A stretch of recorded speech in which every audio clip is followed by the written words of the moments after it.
I chose to run for office because this is my passion. I had been an activist and a community leader for years and almost 2 decades, and it seemed like a natural progression.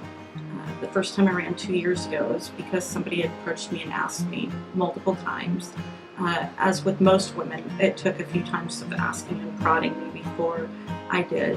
We are different, and women are different in how we govern than men. And it's a different approach to recruiting women. But this is my passion, and I believe that there's an imbalance of power in Topeka right now that does not serve my district or my state well. And it's time to change that. And the only way we change that is by stepping up to the plate and making sure that our voice.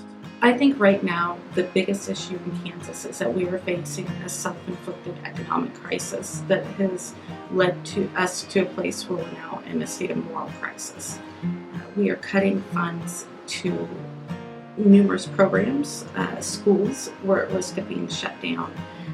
Our most vulnerable citizens, the disabled and elderly, and our children are at risk of losing services that are vital to their well-being.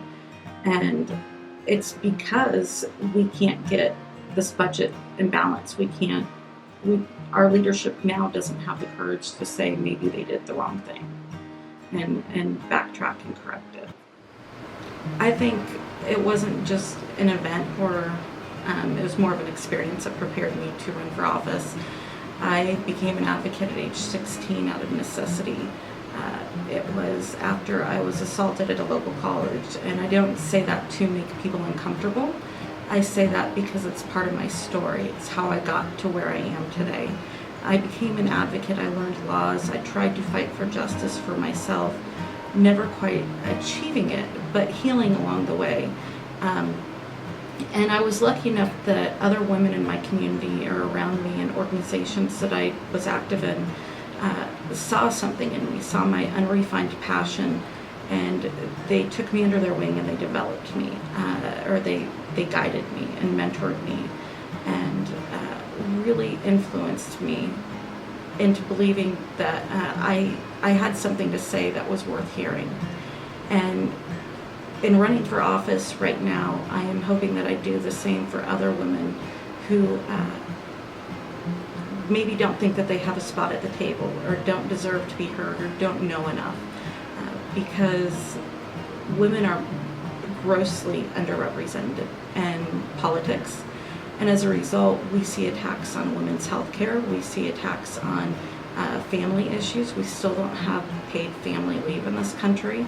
And women, still don't make an equal wage. These are labor issues, they're women's issues, and they're human rights issues. And I think that in getting to this point, I think of all the women who helped me get to this point where I can stand up and say that confidently. And that was the biggest influencer in running for office. My favorite place in Kansas, I know I should say somewhere in my district. I really do love my subdivision, but I've got to say it's either Allen Field House on a KU game day or Allen Field House on a KU game day.